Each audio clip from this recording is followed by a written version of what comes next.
Hello everyone and welcome back to my channel. तो हाजिर हूँ मैं एक बार फिर आपके सामने एक नई कहानी के साथ। तो आइए शुरू करते हैं। एक रात को एक महिला एयरपोर्ट पर अपनी फ़्लाइट पर जाने से पहले इंतज़ार कर रही थी।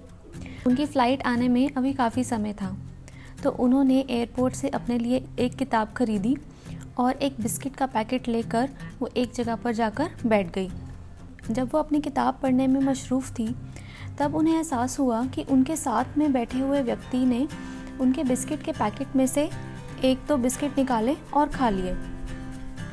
पर वो बात को बढ़ाना नहीं चाहती थी, इसलिए उन्होंने उसे नज़रअंदाज कर दिया। अब वो बिस्किट खाते खाते अपनी किताब पढ़ रही थी और बार बार घड़ी की तरफ देख रही थी। टाइम के साथ साथ उन्हें उस आदमी पर बहुत गुस्सा आने लगा, क्योंकि वो आदमी बिना पूछे ही बिस्किट के पैकेट में से बिस्किट निकालकर खाए जा रहा था।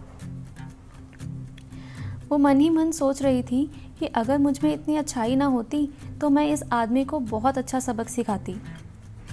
जैसे जैसे वो महिला पैकेट में से एक बिस्किट निकालती, वैसे वैसे ही वो आदमी भी एक बिस्किट निकालता और खा लेता।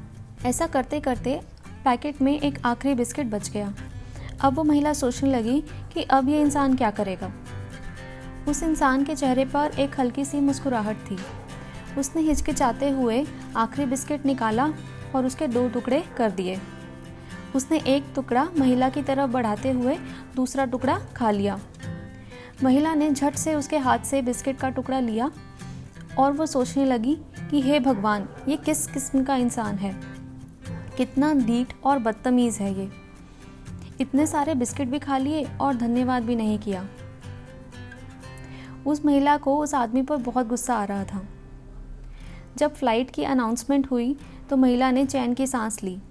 उसने अपना सामान इकट्ठा किया और बिना पीछे मुड़े ही सीधा फ़्लाइट की तरफ चली गई, क्योंकि वो उस इंसान को देखना भी नहीं चाहती थी जो बिस्किट चुराकर खा रहा था। महिला अपनी प्लेन में चढ़ी और अपनी सीट पर जाकर बैठ गई। अब वो पढ़ने के लिए अपनी किताब ढूंढने लगी।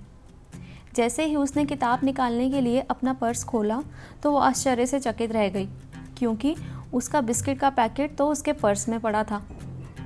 अब उस महिला को एहसास हुआ कि मेरा बिस्किट का पैकेट तो पर्स में है, इसका मतलब वो वाला बिस्किट का पैकेट उस आदमी का ही था और अभी तक मैं उस आदमी के पैकेट में से बिस्किट खा रही थी। अब उस महिला को बहुत शर्मिंदगी महसूस होने लगी, क्योंकि अब माफ़ी मांगने के लिए भी बहुत देर हो चुकी थी। असल में ढीठ और बदतमीज़ वो आदमी नहीं बल्कि वो खुद थी, जो बिस्किट चुराकर खा रही थी। तो आपको ये कहानी कैसी लगी? कमेंट सेक्शन में अपने कमेंट ज़रूर लिखें। And don't forget to subscribe to my channel stories with Parul. If you like the story please share it with your friends and family. तो मिलती हूँ आपसे एक बार फिर एक नई कहानी के साथ। तब तक के लिए नमस्कार and take care of yourself. Bye bye.